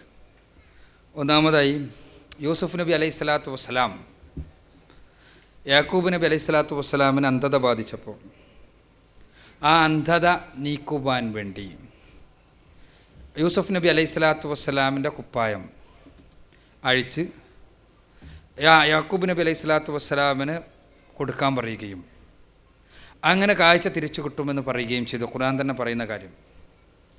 ഇത് ഭൗതികമാണോ അഭൗതികമാണോ എന്നാണ്. തീർച്ചയായും വ്യക്തമാണ്, ഇത് അഭൗതികമാണ്. ഇവിടെ എന്താണ് സംഭവിക്കുന്നത്? നമ്മൾ മനസ്സിലാക്കുന്നിടത്ത് സംഭവിക്കുന്ന പ്രധാനപ്പെട്ട അപാകത, നേരത്തെ പറഞ്ഞ അതിനുശേഷം പറഞ്ഞ കാര്യങ്ങളിലെല്ലാമുള്ള അപാകത, പ്രവാചകന്മാർക്ക് ഉണ്ടാകുന്ന മോജിസത്തുകൾ, ആ പ്രവാചകന്മാർക്കുണ്ടാകുന്ന മോജിസത്തുകൾ പ്രവാചകന്മാരിൽ പരിമിതമാണ് എന്നും അത് ആ പ്രത്യേക അവസരത്തിൽ ഉണ്ടാകുന്നതാണ് എന്നും ആ അവസരത്തിൽ ഉണ്ടാകുമ്പോൾ സ്വാഭാവികമായി ഉണ്ടാകുന്ന കാര്യമാണ് എന്നുമുള്ള കാര്യം നമ്മൾ മനസ്സിലാക്കേണ്ടതുണ്ട്. എന്താണ്? വളരെ വ്യക്തമായി പറയാം. യൂസുഫ് നബി അലൈഹി സ്വലാത്തു വസ്സലാമിൻ്റെ ജീവിതത്തിൽ ഒരുപാട് പ്രതിസന്ധികളും പ്രശ്നങ്ങളും പ്രയാസങ്ങളും ഉണ്ടായിട്ടുണ്ട്. അവിടെയൊന്നും യൂസുഫ് നബി അലൈഹി സ്വലാത്തു വസ്സലാം ഈ മാർഗം ഉപയോഗിച്ചില്ല. ഒരു പ്രത്യേക അവസരത്തിൽ, അത് പടച്ച തമ്പുരാൻ്റെ വഹീൻ്റെ അടിസ്ഥാനത്തിൽ യൂസുഫ് നബി അലൈഹി സ്വലാത്തു വസ്സലാം ഒരു പ്രത്യേക അവസരത്തിൽ ഈ കാര്യം ചെയ്യുന്നു. മുഹമ്മദ് റസൂലുള്ളാഹി സ്വല്ലല്ലാഹു അലൈഹി വസല്ലമ അദ്ദേഹത്തിലൂടെ ഉണ്ടായ ഒരുപാട് അത്ഭുതങ്ങൾ നമുക്കറിയാം. അദ്ദേഹത്തിലൂടെ ഉണ്ടായ അത്ഭുതങ്ങൾ നമുക്കറിയാം. കറവ പറ്റിയ ആടിനെ കറന്നിട്ട് ഒരുപാട് പേർ കുടിച്ചത് നമുക്കറിയാം. റസൂലുള്ളാഹി സ്വല്ലല്ലാഹു അലൈഹി വസല്ലമ തീരെ വെള്ളമില്ലാത്ത സമയത്ത് റസൂലുള്ള കൈമുക്കിയ സമയത്ത് ആളുകൾക്ക്, അവിടെ കൂടിയ ആളുകൾക്ക് മുഴുവനും ആവശ്യമായ ശൗചം ചെയ്യാൻ ആവശ്യമായ വെള്ളം ഉണ്ടാക്കിയത് നമുക്കറിയാം. റസൂലുള്ളാഹി സ്വല്ലല്ലാഹു അലൈഹി വസല്ലമ കുറച്ച് ഭക്ഷണം ഉപയോഗിച്ച് ഒരുപാട് പേർക്ക് ഭക്ഷിപ്പിച്ച സംഭവം നമുക്കറിയാം. ഇതെല്ലാം പ്രവാചകൻ സ്വല്ലല്ലാഹു അലൈഹി വസല്ലമയുടെ ജീവിതത്തിൽ ഉണ്ടായ അത്ഭുത സംഭവങ്ങളാണ്. പക്ഷേ ഇതേ പ്രവാചകൻ സ്വല്ലല്ലാഹു അലൈഹി വസല്ലമ ജീവിതത്തിൽ മറ്റ് അവസരങ്ങളിൽ പ്രയാസങ്ങൾ ഉണ്ടായപ്പോൾ ഇതേ അത്ഭുതങ്ങൾ പ്രയോഗിക്കാതിരുന്നതും നമുക്ക് തന്നെ അറിയാം എന്തുകൊണ്ടതുണ്ടായി. റസൂലുള്ളാഹി സ്വല്ലല്ലാഹു അലൈഹി വസല്ലമയും പ്രവാചകൻ്റെ ശിഷ്യന്മാരും കുടുംബക്കാരുമെല്ലാം ഷൈബ അബൂ താലിബിൽ കേവലം പച്ചിലകൾ മാത്രം തിന്നുകൊണ്ട് ജീവിക്കുന്നു. പ്രവാചകൻ സല്ലല്ലാഹു അലൈഹി വസല്ലമയുടെയും സഹാബത്തിനെയും എല്ലാം കാഷ്ടിക്കുന്നത് ആടുകളെപ്പോലെ കാഷ്ടിക്കുന്ന അവസ്ഥാവിശേഷം ഉണ്ടാകുന്നു. റസൂലുള്ളാഹി സ്വല്ലല്ലാഹു അലൈഹി വസല്ലം അത്ഭുതമൊന്നും കാണിച്ചില്ല. എന്തേ? പ്രവാചകൻ്റെ കയ്യിൽ നേരത്തെ പറഞ്ഞ കയ്യില്ലാഞ്ഞിട്ടാണോ? പ്രവാചകന് കറവ പറ്റാത്ത ആടിനെ കിട്ടാത്തത് കൊണ്ടാണോ? അല്ല. പടച്ച തമ്പുരാൻ പ്രവാചകന്മാരിലൂടെ ചില അത്ഭുതങ്ങൾ പ്രത്യക്ഷപ്പെടുത്തുന്നു. ആ അത്ഭുതങ്ങൾ പ്രവാചകന്മാർ ചെയ്യുന്നു. പ്രവാചകന്മാർക്ക് ശേഷം അതേപോലെ അത്ഭുതങ്ങൾ പ്രവാചകന്മാർക്ക് ശേഷം അതേപോലെ അത്ഭുതങ്ങൾ ചെയ്യുന്നു എന്ന് പ്രമാണങ്ങൾ കൊണ്ട് തെളിയിക്കപ്പെട്ട, അഥവാ പരിശുദ്ധ ഖുർആൻ കൊണ്ടോ പ്രവാചക ചര്യ കൊണ്ടോ തെളിയിക്കപ്പെട്ട ഒരു സംഭവവും നമുക്ക് കാണാൻ സാധ്യമല്ല. അങ്ങനെ അത്ഭുതങ്ങൾ ഉണ്ടാവുകയുമില്ല. എന്നാൽ ഇത് പടച്ച തമ്പുരാനെ സൂക്ഷിച്ച് ജീവിക്കുന്ന ഔലിയാക്കളിലൂടെ പ്രത്യക്ഷപ്പെടുന്ന ഔലിയാക്കൾക്കുണ്ടാകുന്ന കറാമത്തുകളുടെ നിഷേധമല്ല. ഔലിയാക്കൾക്ക് അവരുടെ പടച്ച തമ്പുരാൻ്റെ ബഹുമാന്യതയുടെ ഭാഗമായി അവരുടെ ജീവിതത്തിൻ്റെ പ്രതിസന്ധി രംഗങ്ങളിൽ ചില അത്ഭുതങ്ങൾ പ്രത്യക്ഷപ്പെട്ടേക്കാം. അത് പ്രവാചകന്മാർക്ക് നൽകുന്ന മോചിസത്ത് പോലെയല്ല എന്നത് മറ്റൊരു വശമാണ്. ഏതായിരുന്നാലും ഞാനിവിടെ സൂചിപ്പിക്കുന്നത് യൂസുഫ് നബി അലൈഹി സ്വലാത്തു വസ്സലാം ആയിരുന്നാലും മുഹമ്മദ് റസൂലുള്ളാഹി സ്വല്ലല്ലാഹു അലൈഹി വസല്ലമയായിരുന്നാലും അവിടെയെല്ലാം അദ്ദേഹത്തിലൂടെയുണ്ടായ അത്ഭുതങ്ങൾ, ആ അത്ഭുതങ്ങളെ എല്ലാം തന്നെ അവരുടെ മോചിസത്തിൻ്റെ ഭാഗമായിട്ടുള്ളതാണ്, അത്ഭുതത്തിൻ്റെ ഭാഗമായിട്ടുള്ളതാണ്. ആ അത്ഭുതങ്ങൾ പ്രവാചകന്മാരിൽ നിന്ന് സ്വീകരിക്കാം. അത് അവരിലുണ്ടായ അത്ഭുതമാണ്. ഈസാ നബി അലൈഹി സ്വലാത്തു വസ്സലാം മരിച്ചവരെ ജീവിപ്പിച്ചു. മൂസാ നബി അലൈഹി സ്വലാത്തു വസ്സലാം വടി നിലത്തിട്ട് സർപ്പമായി വടി അടിച്ചപ്പോൾ സമുദ്രം പിളർന്നു. നമുക്കറിയാം. മൂസാ നബിക്ക് പോലും ഉണ്ടായിരുന്ന ബോധ്യം എന്താ? മൂസാ നബി ആദ്യം പടച്ച തമ്പുരാൻ തുവാ താഴ്വരയിൽ വെച്ച് ഈ അത്ഭുതം കാണിക്കുന്നു. മൂസാ നബി അലൈഹി സ്വലാത്തു വസ്സലാം അതിലൂടെ ഈ അത്ഭുതം പ്രത്യക്ഷപ്പെടുത്തുന്നു. എന്നിട്ട് ആ വടി പാമ്പിനെ പിടിക്കാൻ പറയുന്നു. അത് വീണ്ടും വടിയായി മാറുന്നു. വടിയായി മാറി തിരിച്ചു വരുന്നു. എന്നിട്ട് ഫറോവൻ്റെ അടുത്ത് പോകുന്നു. ഇതേ അത്ഭുതം ചെയ്യാൻ പടച്ചോൻ്റെ കൽപ്പന ഉണ്ടാകുന്നു, ചെയ്യുന്നു. എന്നിട്ടോ ഫറോവ കുറേ മജീഷ്യന്മാരെ കൂട്ടി യോജിപ്പിക്കുന്നു. അങ്ങനെ മജീഷ്യന്മാരെല്ലാം വരുന്നു. മജീഷ്യന്മാർ സൂറത്ത് താഹയിലെ വചനങ്ങൾ എടുത്ത് പരിശോധിച്ചൊക്കെ 20-ാമത്തെ അധ്യായം വളരെ വിശദമായി വിശദീകരിക്കുന്നുണ്ട്. മജീഷ്യന്മാർ വരുന്നു, രണ്ടു കൂട്ടരും മത്സരവേദിയിൽ. മജീഷ്യന്മാർ അവരുടെ കയ്യിലുള്ള വടിയും പാമ്പുമെല്ലാം നിലത്തിടുന്നു. അവ സർപ്പങ്ങളായി ഇഴഞ്ഞു പോകുന്നു എന്ന് ആളുകൾക്ക് തോന്നുന്നു. യഥാർത്ഥത്തിലുള്ള സർപ്പങ്ങളാക്കാൻ അവർക്കൊന്നും സാധ്യമല്ല. ഈ സമയത്ത് പടച്ചോന്റെ കൽപ്പന വരുന്നു, അവിടെ നിലത്തിടുന്നു, പാമ്പാകുന്നു, എല്ലാത്തിനും തിന്നുന്നു. ഇതേ വടിയെടുത്തുകൊണ്ടാണ് മൂസാ നബി അലൈഹി സ്വലാത്തു വസ്സലാം ഓടുന്നത്. എങ്ങോട്ട്?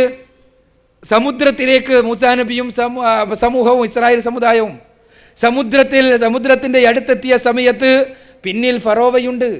മൂസാ നബി അലൈഹി സ്വലാത്തു വസ്സലാമിന് ഇതൊരു അത്ഭുത വടിയാണല്ലോ, ഞാനൊന്ന് എന്തെങ്കിലും ചെയ്തു നോക്കട്ടെ എന്ന് തോന്നിയില്ല. വീണ്ടും പടച്ച തമ്പുരാൻ്റെ കൽപ്പനയുണ്ടാകുന്നു. ആ സമയത്ത് മൂസാ നബി അലൈഹി സ്വലാത്തു വസ്സലാം അടിക്കുന്നു, സമുദ്രം പിളരുന്നു. ഇതെല്ലാം പടച്ച തമ്പുരാൻ മൂസാ നബി അലൈഹി സ്വലാത്തു വസ്സലാമിലൂടെ പ്രത്യക്ഷപ്പെടുത്തുന്ന അത്ഭുതങ്ങളാണ്. ഈ അത്ഭുതങ്ങൾ പ്രവാചകന്മാരുടെ കാര്യത്തിലും ഉണ്ടാകാം, ഏത് പ്രവാചകന്റെ കാര്യത്തിലും ഉണ്ടാകാം. ആ അത്ഭുതങ്ങൾ അഭൗതികമാണ്. അഭൗതികമായതുകൊണ്ടാണ് അത് അത്ഭുതമാകുന്നത്. ആ അഭൗതിക സിദ്ധികൾ പ്രവാചകന്മാരിൽ പരിമിതമാണ്. ആ പ്രവാചകന്മാരിൽ പരിമിതമായ അഭൗതിക സിദ്ധികൾ നമ്മൾ എല്ലാവർക്കും ഉണ്ട് എന്ന് വരുത്തി തീർത്തുകൊണ്ട് മുസ്ലിങ്ങളെ കേവലം ഈ അന്ധവിശ്വാസത്തിലേക്ക് നയിക്കുകയാണ് പലപ്പോഴും ചെയ്യുന്നത്. അവിടെ പറഞ്ഞല്ലോ, ആരായാലും ഇബ്നു തൈമിയ്യ ആയിരുന്നാലും ഇബ്നു റുഷ്ദ് ആയിരുന്നാലും ഇബ്നു കസീർ ആയിരുന്നാലും റഹ്മത്തുള്ളാഹി അവരാര് തന്നെയായിരുന്നാലും അവർക്ക് അവരുടെ ലഭിച്ച പ്രമാണങ്ങളുടെ അടിസ്ഥാനത്തിൽ അവർ കാര്യങ്ങൾ പറയുന്നു. ആ പ്രമാണങ്ങൾ പരിശോധിക്കുന്നു. നമ്മളെല്ലാവരും ചെയ്യേണ്ടത് അതാണ്. റസൂലുള്ളാഹി സ്വല്ലല്ലാഹു അലൈഹി വസല്ലമക്ക് ശേഷം ആർക്കും തെറ്റുപറ്റാം. ആ പ്രമാണങ്ങൾ പരിശോധിക്കുന്നു. പ്രമാണങ്ങൾ പ്രകാരം അവർ പറഞ്ഞത് ശരിയാണെങ്കിൽ അംഗീകരിക്കുന്നു, ആദരിക്കുന്നു, അതനുസരിച്ച് ജീവിക്കുന്നു.